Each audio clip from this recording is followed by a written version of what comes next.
warahmatullahi wabarakatuh. Di sini saya akan mempresentasikan tentang kepribadian Islam. Nah, diawali dulu dari pengertian Sakhiyah. Nah, Sakhiyah itu apa sih? Nah, Sakhiyah itu diambil dari bahasa Arab. Kalau diterjemahin ke bahasa Indonesia itu artinya kepribadian atau personality.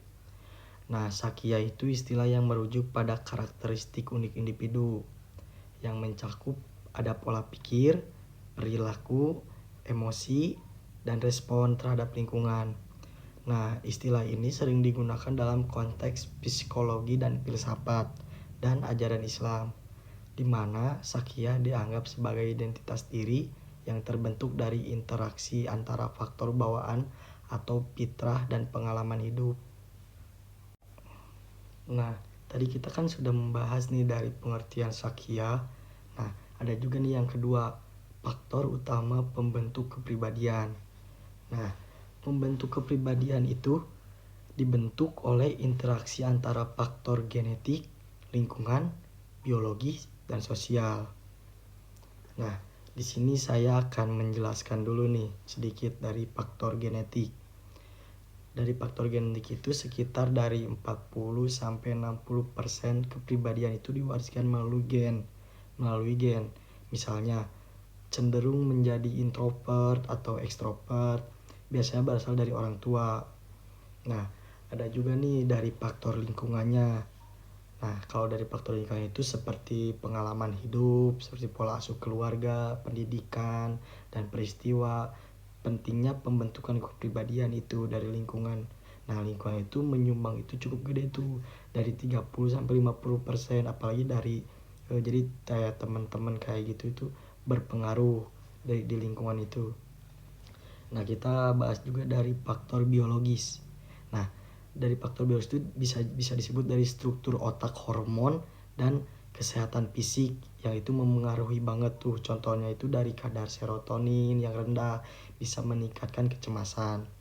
Nah, kalau faktor budaya dan sosial, norma budaya dan ekspektasi sosial membentuk ekspresi kepribadian seperti perbedaan antara budaya kolektivitas dan individualis.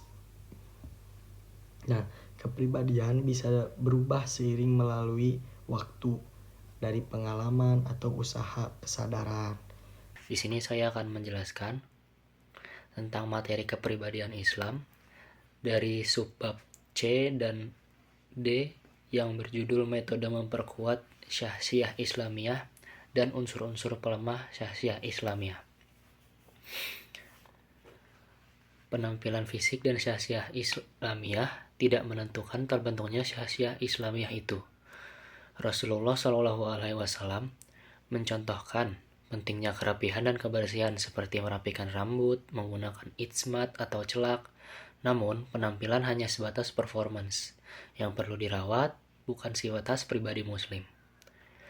Rasulullah SAW juga bersabda untuk memperindah pakaian dan kendaraan karena Allah tidak menyukai kotoran-kotoran dan kata-kata yang keji. Setiap manusia bisa melakukan kesalahan karena bukan malaikat.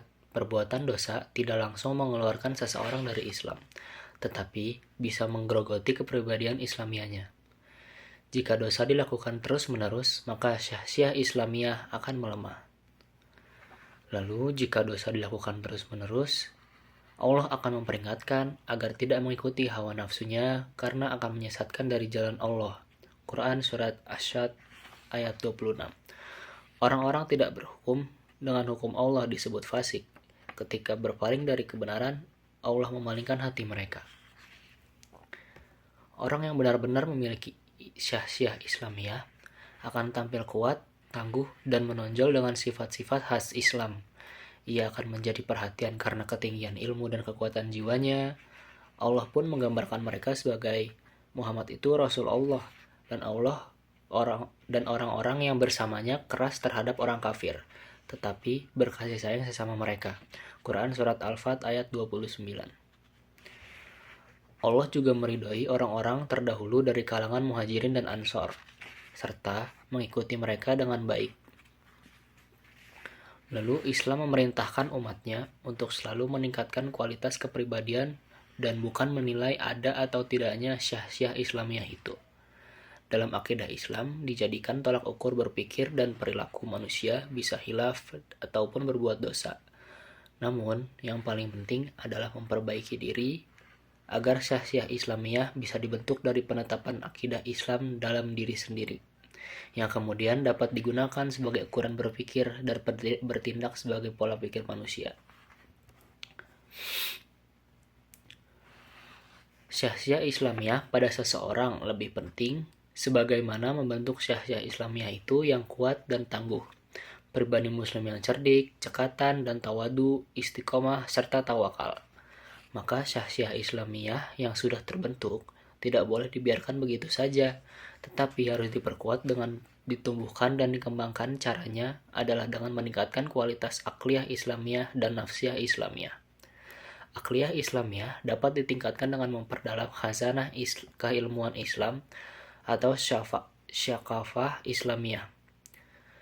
Lalu, nafsiyah Islamiyah dapat diperkuat dengan melatih diri dalam ketaatan dan menjalankan ibadah-ibadah yang diperintahkan oleh Allah Subhanahu wa taala. Dengan demikian, syahsiah Islamiyah akan meningkat terus-menerus seiring bertambahnya usia dan pengalaman sehingga kualitas pribadi menjadi lebih baik lagi. Lalu untuk peran syahsiah Islamiyah sebagai seorang muslim tetap manusia biasa, bukanlah malaikat. Jadi seorang muslim bisa dapat berbuat dosa, hal itu tidak dapat serta-merta menghilangkan syahsiah Islamiyahnya. Selama ia masih berpegang pada akidah Islam, dan jika ia melepaskan akidah Islam, maka hilanglah syahsiah Islamiyahnya. Oleh karena itu, yang paling penting adalah menjaga keselamatan akidah Islam dan menjadikan akidah dasar bagi pemikiran dan kecenderungan diri.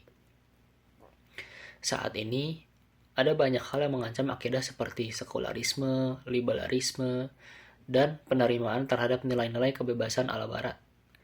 Jika akidah dalam manusia hilang, amal kebaikan pun menjadi sia-sia seperti debu yang berterbangan. Selama akidah Islam masih ada di dalam diri seseorang, maka ia akan tetap seorang muslim, walaupun mungkin masih berbuat maksiat nantinya. Namun, akidah harus menjadi tolak ukur bagi pemikiran dan perilakunya agar syahsiah Islamiyah tetap hidup dan berkembang. Jika akidah diyakini hati, tanpa dijadikan pedoman berpikir dan bertindak, maka seseorang bisa kehilangan syahsiah Islamiyahnya walaupun mengaku muslim. Ikatan akidah dan amal tidak bersifat otomatis, tetapi saling menguatkan. Apabila seseorang sadar bahwa amalnya bertentangan dengan akidahnya, ia harus segera bertaubat kepada Allah Subhanahu wa taala. Melanggar perintah Allah tidak berarti kehilangan akidah, tetapi ia akan merusak ikatan antara akidah dan amalnya di akhirat nanti. Allah berfirman, "Wahai orang-orang yang beriman, dan janganlah kamu mengkhianati Allah dan Rasul, dan janganlah kamu mengkhianati amanat-amanat yang dipercayakan kepadamu sedangkan kamu mengetahuinya." Quran Surat Al-Anfal ayat 27. Pemikiran Islam yang benar membuat jiwa semakin mantap dan dekat kepada Allah. Islam memerintahkan umatnya untuk menuntut ilmu kapanpun dan dimanapun. Dengan ilmu, seorang muslim dapat menangkal pikiran sesat dan mengembangkan keilmuan Islamnya. Untuk memperkuat nafsiyah Islamiyah, seseorang muslim harus menjauhi yang haram dan memperbanyak amal sunnah. Dalam hadis qudsi, Allah berfirman, "Tidaklah hambaku mendekatkan kepadaku dengan sesuatu yang lebih aku sukai daripada amalan wajib, dan terus mendekati dengan amalan sunnah hingga aku mencintainya." Hadis riwayat Bukhari dan Abu Hurairah. Dengan memperbanyak ibadah wajib dan sunnah, maka syahsiah Islamiyah akan semakin kuat dan kokoh dalam diri kita. Syahsiah Islamiyah dapat dibentuk dengan berdasarkan akidah Islam. Ia tercermin dari pola pikir akliyah dan pola jiwa nafsiyah seorang muslim untuk memperkuatnya. Lalu, untuk memperkuat syahsiah Islamiyah bagi seorang muslim, maka kita harus memperdalam akidah dalam ilmu Islam, lalu menjaga diri dari dosa dan hawa nafsu, lalu menjalankan amal wajib dan sunnah. Setelah itu menampilkan perilaku dan penampilan yang mencerminkan bagi orang-orang muslim sekitarnya. Dengan demikian, syah-syah Islam akan terus tumbuh menjadi kepribadian yang tangguh dan istiqomah serta diridhoi oleh Allah Subhanahu wa taala. Mungkin itu saja yang bisa saya dapat sampaikan. Terima kasih atas perhatiannya. Assalamualaikum warahmatullahi wabarakatuh. Assalamualaikum warahmatullahi wabarakatuh.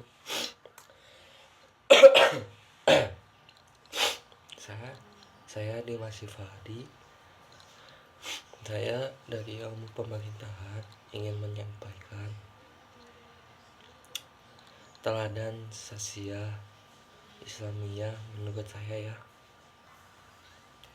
Teladan sasiah Islamiyah itu kalau menurut saya sih yaitu kepribadian ideal yang mencerminkan nilai-nilai Islam. Nah, itu yaitu dengan contohnya Rasulullah Muhammad Sallallahu Alaihi Wasallam sebagai teladan utamanya.